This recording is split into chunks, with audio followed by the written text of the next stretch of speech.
لا خير في كثير من نجويهم إلا من أمر بصدقة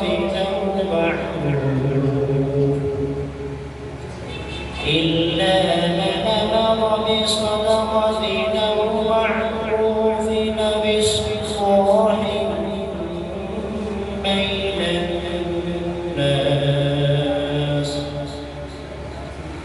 ومن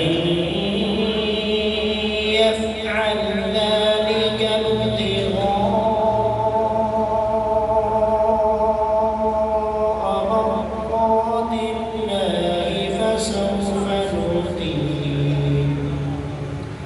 فسوف نؤتيه أجرا عظيما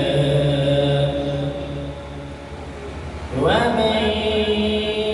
يشاقق الرسول من